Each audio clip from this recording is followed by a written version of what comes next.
Good evening, class. In the previous class of our chemistry, we were studying the chapter 7 and हमने last class में equilibrium का बहुत ही important concept ली चैटले principal complete किया था। Okay, तो जिसमें हमने ली चैटले प्रिंसिपल में क्या स्टडी किया था कि कोई भी रिएक्शन जो कि इक्विलिब्रियम में है और अगर हम कोई कंडीशन चेंज कर दें, उसके इक्विलिब्रियम को डिस्टर्ब कर दें, तो रिएक्शन ऑटोमेटिकली खुद उस डायरेक्शन में चली जाती है जहां वापस उसको इक्विलिब्रियम मिल जाए। ठीक है, तो इसमें हो सकता है कि रिएक्शन फॉरवर्ड भी हो जाए और बैकवर्ड भी हो जाए, जिसमें हमने पढ़ा था कि मेजर 4 फैक्टर्स होते हैं जो कि क्या करते हैं, बेसिकली इक्विलिब्रियम को अफेक्ट करते हैं। एक था कॉन्सेंट्रेशन, दूसरा था टेम्परेचर, तीसरा था प्रेशर और फोर्थ था हमारा कैटेलिस्ट।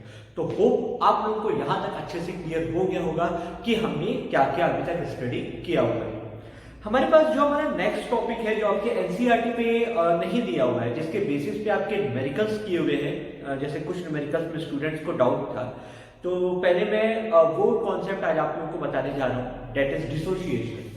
कि आप लोगों के पास जैसे अगर आप जैसे कुछ रिएक्शंस देख रहे होंगे, एक क्वेश्चन नंबर 7.4 जो है आपका एग्जांपल है, उसमें लिखा है जैसे CO और H2O रिएक्ट कर रहे हैं, ठीक है, and they are being converting into CO2 and H2, और उसके नीचे में ऐसे लिखा हुआ है कि इसका इनिशियल कॉन्सेंट्रेशन 0.1 है, ये 0 है, ये 0 है, और ये है 0.1 माइनस x, ये भी 0.1 माइनस x, और ये x और ये x। तो ये जनरली है क्या, हमें इसके बारे में स्टडी करना है कि ऐसा इसको क्यों रिप्रेजेंट किया जाता है या क्या लॉजिक इसमें लगाया जाता है, वो हमको स्टडी करना है।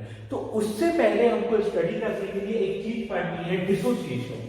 डिसोसिएशन का मतलब होता है कि जब कोई बड़ा मॉलिक्यूल टूट जाए, जब कोई बड़ा मॉलिक्यूल 2 पार्ट्स में ब्रेक हो जाए, ठीक है, या फिर छोटे छोटे पार्ट्स में क्या हो जाए, टूट जाए। जैसे मैथमेटिक्स में एक टर्म आता है डिफरेंशिएशन। डिफरेंशिएशन का मतलब होता है बड़े चीज का छोटे में टूट जाना। और उसके बाद एक वर्ड आता है इंटीग्रेशन। इंटीग्रेशन का मतलब क्या होता है, छोटे छोटे का मिल करके बड़ा हो जाना। ठीक है, तो सेम ये डिसोसिएशन और एसोसिएशन होता है। एसोसिएशन का मतलब क्या होता है, जो इंटीग्रेशन का मतलब है छोटे छोटे मॉलिक्यूल्स मिलके एक बड़ा सा मॉलिक्यूल दे दिया या बड़ा सा कंपाउंड दे दिया। डिसोसिएशन का मतलब क्या होता है, एक बड़ा सा कंपाउंड छोटे छोटे मॉलिक्यूल्स में या रिस्पेक्टिव एटम्स में क्या हो गया, टूट गया। तो जो इसमें हमको पढ़ना है वो है डिग्री ऑफ डिसोसिएशन। यानी डिग्री ऑफ डिसोसिएशन का मतलब होता है कि कितना फ्रैक्शन आपका डिसोसिएट हुआ है, कितना फ्रैक्शन जो मॉलिक्यूल है वो ब्रेक हो गया है। क्योंकि देखो जनरली क्या होता है, जब भी कोई केमिकल रिएक्शन हो रहा है, अगर मान लो कि 100 मॉलिक्यूल्स प्रेजेंट हैं, तो जरूरी नहीं है सारे के सारे 100 मॉलिक्यूल्स आपस में ब्रेक करके रिएक्शन कर रहे हैं। वो तो सिर्फ हम लोग मान लेते हैं कि मान लो ऐसा होता है, पर जनरली ऐसा नहीं होता है। अप टू जब मैक्सिमम जैसे स्ट्रॉन्ग इलेक्ट्रोलाइट्स हमने लास्ट क्लास में पढ़ा, तो स्ट्रॉन्ग इलेक्ट्रोलाइट्स भी 90% टू 95% तक डिसोसिएशन देता है। 5% बचे हुए यानी 5 मॉलिक्यूल्स बचे हुए, हमको वो डिग्री ऑफ डिसोसिएशन निकालना है। वो डिग्री ऑफ डिसोसिएशन बताता है कि इलेक्ट्रोलाइट स्ट्रॉन्ग है कि इलेक्ट्रोलाइट वीक है, हमको उसको कैलकुलेट करना है। कि जस्ट सपोज कि एक रिएक्शन है, NH3 is converting into N2 plus 3H2, ठीक है, ये रिएक्शन इक्विलिब्रियम में रहता है। जब मान लो रिएक्शन स्टार्ट होने वाला था, वो रिएक्शन स्टार्ट नहीं हुआ था, तब मान लो कि इसके A मोल्स प्रेजेंट थे और इसके 0 थे, इसके 0 थे, क्योंकि उस वक्त मेरे पास सिर्फ अमोनिया था, नाइट्रोजन और हाइड्रोजन नहीं था। उसके बाद जब इक्विलिब्रियम पे पहुंच गया, जब इक्विलिब्रियम पे पहुंच गया, मान लो इसके X मोल्स इसमें कन्वर्ट हो गए, तो ये कितना बचा, A माइनस X, जिसको हम क्या बोलते हैं, एक्टिव मास। इसको हम क्या बोलते हैं, एक्टिव मासेस। और ये X रहा, ये भी X रहा। अब क्योंकि ये टूट रहा है ना, जितना ये टूटेगा उतना ही ये फॉर्म होगा, अलग अलग तो फॉर्म नहीं होगा। सिंपल सी बात है कि जैसे हमने लिमिटिंग रिएजेंट पढ़ा था चैप्टर 1 में, लिमिटिंग रिएजेंट में क्या बोलता था कि अगर एक कम है और एक ज्यादा है, तो कम वाले के ऊपर रिएक्शन डिपेंड करता है कि कम वाला जितना है उतना ही ज्यादा वाला रिएक्ट करेगा। एक्सेस में तो होगा नहीं। जैसे कि मान लो सिंपल सी बात है कि आपके पास कॉपी में पेज 500 पेज है और मैंने आपको सिर्फ 2 पेन दिया है लिखने के लिए। पेन की इंक 50 पेज के बाद खत्म हो जाती है, तो 2 पेन 100 पेज ही भर पाएगा, तो बाकी के 400 पेज तो बचे रहेगा ना। लिमिटिंग रीजन क्या है, आपकी लिखावट किस पे डिपेंड हो रही है, पेन पे डिपेंड हो रही है। बस इसमें भी वही है कि जितना ये टूटेगा उतना ही ये फॉर्म होगा, इसके अलावा एक्स्ट्रा तो फॉर्म नहीं होने वाला है। यहाँ पे उसने कह दिया कि मान लो कि जो डिग्री ऑफ डिसोसिएशन हो रहा है उसको हम लोग अल्फा से डिनोट करते हैं। किससे डिनोट करते हैं, ग्रीक वर्ड या ग्रीक सिंबल अल्फा से डिनोट करते हैं। तो ये मान लो कि जैसे कि ये उसने कह दिया कि जो डिग्री ऑफ डिसोसिएशन है 1 माइनस अल्फा है। 1 माइनस अल्फा क्यों रख रहे हैं? हम 100% ले रहे हैं, 100% में से कितना परसेंट टूट गया? 90% टूट गया, कितना बचा? 1 माइनस अल्फा। डेसिमल में रहेगा ना, तो जैसे 100% को 1 ले लिए, जैसे निकालते हैं कि यार 1 माइनस 0.10 कितना बचा? 0.1। 0.1 कितना होता है? 10%। सेम भैया 1 माइनस अल्फा। ये कितना बन गया? a अल्फा बाई 2, और ये कितना बन गया? 3a alpha by 2। अब यहाँ पे 3 लगाने की क्या मजबूरी पड़ गई? यहाँ पे 2 लगाना पड़ेगा। 2 लगाने की क्या है? स्टोइकियोमेट्रिक कोफिशिएंट्स को भी लिया जाता है। ठीक है, क्या लिया जाता है? स्टोइकियोमेट्रिक कोफिशिएंट्स को भी काउंट डाउन किया जाता है।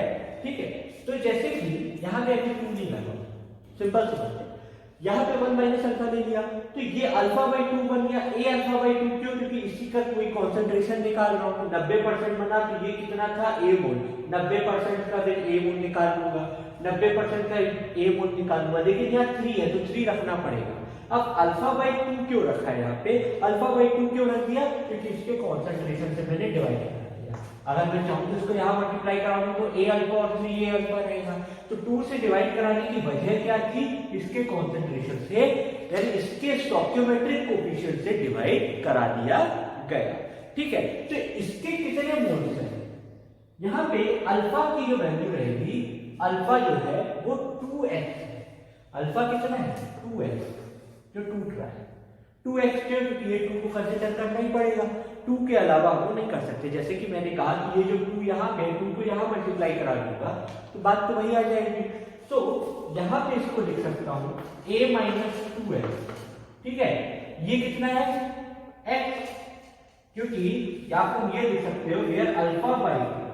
ठीक है, where a alpha by 2 is equal to x। a alpha by 2 किसके बराबर है? x के बराबर है, अगर इन दोनों को कंपेयर करें। ठीक है, डेरिवेटिव रिलेशन के हिसाब से यदि देखा जाए कम वाले को, तो इसको कंपेयर करना पड़ेगा। ठीक है, इसको कंपेयर कर दिया, या फिर अगर आप इसको भी कंपेयर करोगे, इसको भी कंपेयर करोगे अगर, तो a minus a alpha, a minus 2x, a कर दिया तो alpha is equal to a alpha is equal to 2x, या फिर a alpha by 2 is equal to x। तो यहाँ पे इस अल्फा की जगह क्या लिख सकता हूँ? 2x लिख सकता हूँ, यहाँ मल्टीप्लाई करा दिया तो, क्योंकि ax तो रहेगा ही रहेगा। जैसे सिंपल सी बात है, मैं इसको ब्रैकेट ओपन कर रहा हूँ, फिर समझा। मान लो मैंने ब्रैकेट ओपन कर दिया, क्या लिखा? a माइनस a अल्फा लिखा।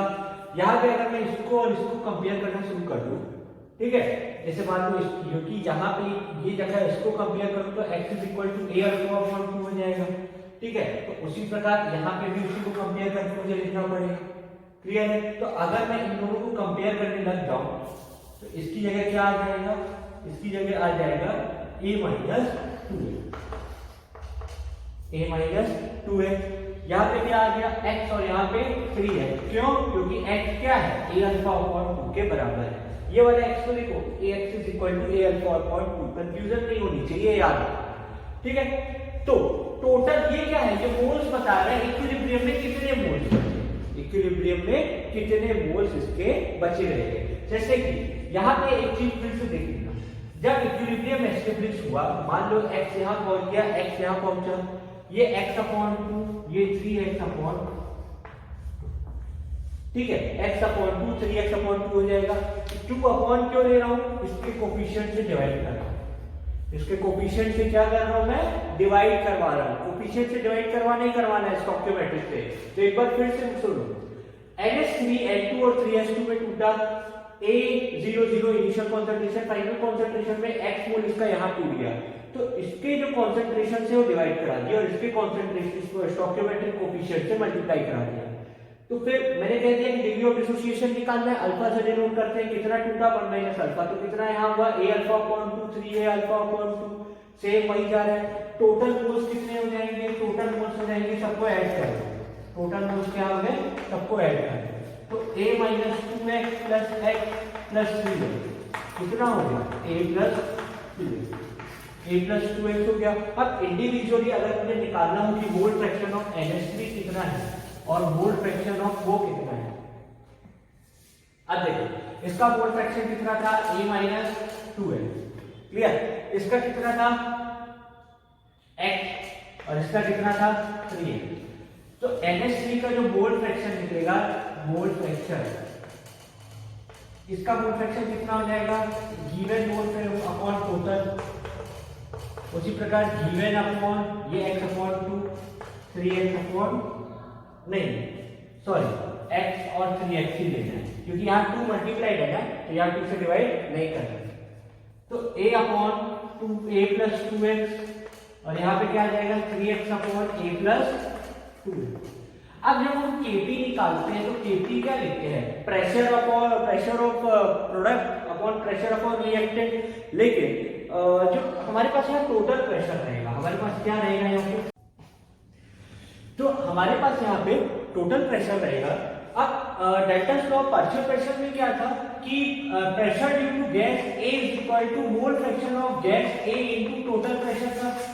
ठीक है, कि यहाँ पे हम क्या करते हैं, pressure of nitrogen into pressure of hydrogen divided by pressure of ammonia, ये करना है। तो यहाँ पे प्रेशर ऑफ नाइट्रोजन हाइड्रोजन और एमोनिया का हमें मालूम नहीं है, हमें क्या मालूम है टोटल प्रेशर। दूसरा क्या मालूम है, मोल फ्रैक्शन मालूम है। यानी हम लोग के लिए जो Kp का फॉर्मूला रहेगा वो कुछ इस प्रकार से आएगा, यानी इसका mole fraction x upon a plus 2n। ठीक है, अब इसके आगे कोफिशिएंट तो कुछ नहीं है, तो कोफिशिएंट तो 1 ही रहेगा, नो प्रॉब्लम, इनटू pt ये रहेगा। अब इसके केस में into 3x upon a plus 2x का होल क्यूब, क्योंकि यहाँ पे कोफिशिएंट क्या है 3 है, इनटू pt का होल क्यूब, क्योंकि अंदर अगर रहता बाहर आएगा तो pt क्यूब ही रहेगा, divided by mole fraction of ammonia into इसका जो टोटल प्रेशर का स्क्वायर और इसका भी स्क्वायर, क्योंकि मोल कोफिशिएंट क्या है 2 है। तो इस तरीके से आप लोगों को ये कैलकुलेट करना रहेगा। ठीक है, तो ऐसे हमको ये कैलकुलेट करना है। अब हम मूव करते हैं कुछ क्वेश्चंस की तरफ, जिससे आपको ये और क्लियर होता जाएगा कि हमें डिसोसिएशन कांस्टेंट या फिर जो ये टर्म्स लिखने हैं ये किस बेसिस पे लिखना है। तो ये आपके लिए एक इंपॉर्टेंट पॉइंट है जिसको आप लोग अच्छे से नोट करिएगा। लेकिन अगर आपको कोई भी डाउट हो तो आप लोग फ्री हैं कि सर हमको ये टॉपिक समझ में नहीं आया, फिर से समझाइए, मैं आपको श्योर दोबारा समझाऊंगा। जैसे कि एक क्वेश्चन है, अ सैंपल ऑफ HI यानी hydrogen iodide is placed in A flask at pressure of 0.2 atm। ठीक है, यानी जब रिएक्शन स्टार्ट नहीं हुआ एंड मतलब ये इसका रिएक्शन कुछ इस प्रकार से है कि ये टूटता इस तरीके से है H2 प्लस I2। ठीक है, और ये 2HI मॉलिक्यूल्स रहेगा। इनिशियल कंडीशन में इसका जो प्रेशर है वो 0.2 atm। ठीक है, और इसका 0 है, ऑब्वियस सी बात है। जब इक्विलिब्रियम अचीव हो गया तो HI का जो प्रेशर था वो 0.04 था। जब प्रेशर इक्विलिब्रियम पहुंच गया तो ये 0.04 कितना हो गया, 0.04 हो गया इसका प्रेशर इक्विलिब्रियम पे। तो आपसे पूछा है कि आपको Kp निकालना है, आपको क्या निकालना है, Kp निकालना है। यानी हो सकता है कि कुछ पार्ट्स इसका यहाँ से वहां कन्वर्ट हो, कितना कन्वर्ट होगा कि हम लोग मान लो इसको ऐसे लिख सकते हैं कि मान लो 0.2 में से x जो है इधर चला गया, x और x ऐसे टूट गया। ठीक है, अब 0.2 माइनस x जो है किसके बराबर है, 0.04 के बराबर है। तो x की वैल्यू क्या हो गई, 0.2 माइनस 0.0, क्योंकि ये जो है अब HI का इक्विलिब्रियम के बाद प्रेशर कितना है, इतना है ना। HI का हम लोग कैलकुलेट कर रहे हैं, यहाँ पे क्या है equilibrium the pressure of HI is 0.04 atm। तो ये जो है इसके बराबर आ गया, यानी 0.04 यानी कितना हो गया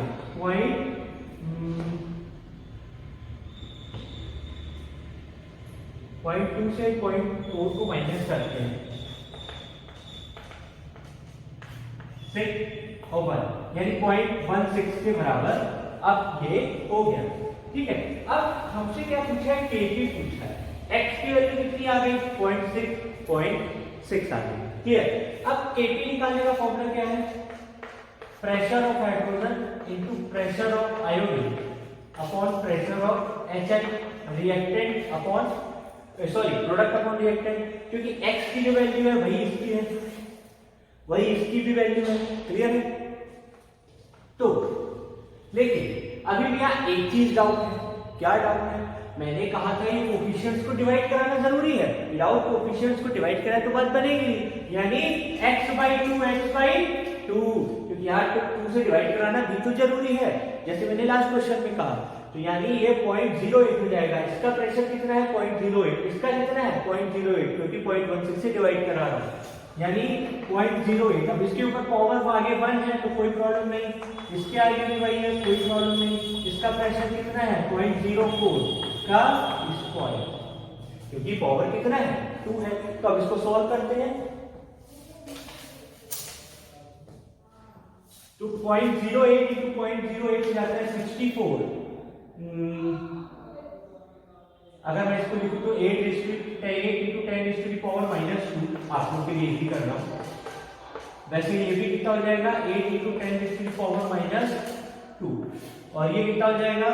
4 into 10 to the power -2 का स्क्वायर, यानी 64 into 10 to the power -4, और ये कितना हो जाएगा? 16 into 10 to the power -4। ये कट गया, 64 गया, यानी केपी की वैल्यू क्या आ गई? तो यानी ये 2 से डिवाइड कराना जरूरी है, ये कोफिशिएंट को इससे डिवाइड कराना जरूरी है, ये आपको फंडा याद है। अब आपके बुक पे एक क्वेश्चन है, प्रॉब्लम नंबर 7.4, यानी इनसाइड की बुक का है, इंटेक्स क्वेश्चन का है। क्वेश्चन बहुत अच्छा है। क्वेश्चन में आपसे कहा गया है कि किसी रिएक्शन का इक्विलिब्रियम कांस्टेंट Kc जो है वो 4.24 है, एंड जो रिएक्शन है वो आपको कुछ इस प्रकार से दिया गया है, CO plus H2 is converting into CO2 plus H2, और आपको कहा गया है calculate equilibrium concentration of CO2, H2, CO and H2, इनका इक्विलिब्रियम कांस्टेंट आपको कैलकुलेट करना है। एंड आपको इनिशियल कॉन्सेंट्रेशन, यानी जब इनिशियल कंडीशन में था, जब रिएक्शन स्टार्ट नहीं हुआ उस दौरान जो कंडीशन है वो 0.10 है, ये भी 0.10 पे है। फाइनल कॉन्सेंट्रेशन पे मान लो इसका x मॉलिक्यूल्स इसमें कन्वर्ट हो गया, इसका x इसमें कन्वर्ट हो गया, ठीक है। x क्या हो गया? कन्वर्ट हो गया, क्योंकि जितना लगेगा उतना ही कन्वर्ट होना है, यानी ये कितने से घट गया? 0.10 माइनस x, ये भी 0.10 माइनस x, क्योंकि तो मैंने क्या कहा था, जो कम है उसी पे डिपेंड करता है, पर यहाँ दोनों बराबर में है तो दोनों कंप्लीटली तो रिएक्ट नहीं करेंगे, जितना रिएक्ट करेंगे उतना ही कन्वर्ट होगा।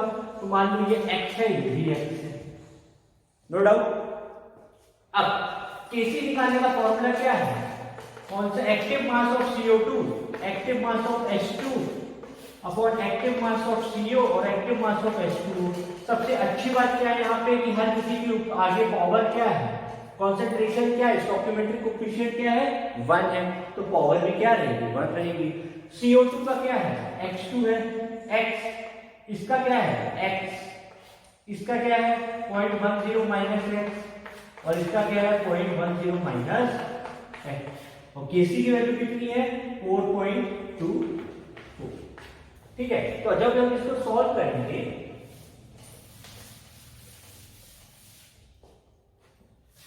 तो ये हो जाएगा 4.24, जैसे 0.1 into 0.1 है तो ऑब्वियस सी बात है वो कितना हो जाएगा? 0.01, और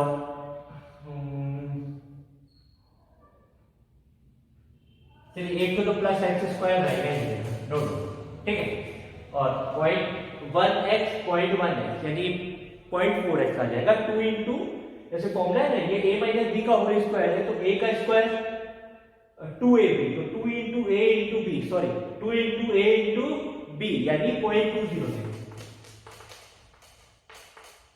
किसके बराबर है? एक्स स्क्वायर के बराबर है। ये सॉल्व करोगे तो क्वाड्रेटिक इक्वेशन बनता है, जो आपने क्लास 10 के चैप्टर 4 में पढ़ा है मैथमेटिक्स में। उस क्वाड्रेटिक इक्वेशन को सॉल्व करके x की वैल्यू निकाल लेना। x की जो भी वैल्यू आएगी, दो पॉसिबल वैल्यू आएगी, एक वैल्यू जो होगी 0.10 से बड़ी होगी और एक जो होगी छोटी होगी।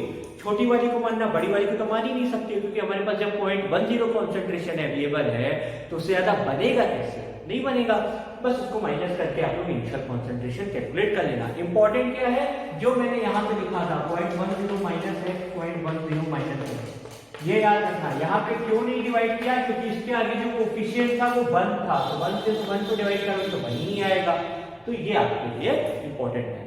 तो क्लास को यहाँ तक आप लोगों को क्लियर होगा कि हमें न्यूमेरिकल कैसे सॉल्व करना है, क्या करना है। ऐसे ही आप लोगों के पास और भी न्यूमेरिकल्स दिए गए हैं, 7.6 है, 7.7 है, उनको आप लोग लगाइए, समझने की कोशिश करिए। आप लोग को जो भी डाउट हो आप लोग पूछ सकते हैं। इसके बाद जो नेक्स्ट हमारे पास इंपॉर्टेंट टॉपिक है वो है एसिड एंड बेस के बारे में हमें पढ़ना है। अब बेसिकली हमने लास्ट ईयर से तो पढ़ते हैं कि एसिड एंड बेस क्या होता है, कि एसिड एंड बेस रिएक्ट करके सॉल्ट बनाते हैं, बट उस वक्त क्या था कि एसिड और बेस की कोई परफेक्ट डेफिनेशन नहीं थी। जैसे यहाँ पे आपको बुक में 3 थ्योरी पढ़ने को मिलेंगी एसिड और बेस की। पहला आर्हेनियस थ्योरी, दूसरा है Bronsted theory of acid and base, और तीसरा है Lewis basis of acid and base. हर इन तीनों ने अपनी अलग अलग डेफिनेशन दी, कुछ सक्सेस थी, कुछ हर किसी के ड्रॉबैक्स थे। जैसे आर्हेनियस ने कहा एसिड वो होता है जो H+ डोनेट करे, बेस वो होता है जो OH- आयन डोनेट करे, ठीक है। उसके बाद लुईस ने कहा कि नहीं, एसिड वो होता है जो लोन पेयर डोनेट करता है, बेस वो होता है जो एसिड वो होता है जो लोन पेयर एक्सेप्ट करता है, और बेस वो होता है जो लोन पेयर डोनेट करता है। फिर ब्रॉन्स्टेड ने कुछ और थ्योरी दी। तो तीनों थ्योरी के बारे में हम नेक्स्ट क्लास में, यानी कल की क्लास में, संडे की क्लास में हम ब्रीफली पढ़ेंगे। आज के लिए फिलहाल हम उतना ही कर रहे हैं जिसमें आप लोग को न्यूमेरिकल सॉल्व करना है। ये सब समझिए। अगर आपको कोई भी डाउट हो कल मॉर्निंग तक मुझे मैसेज करिए कि सर हमको इसमें डाउट है, तो मैं आपका वो डाउट क्लियर कर दूंगा। Till then take care.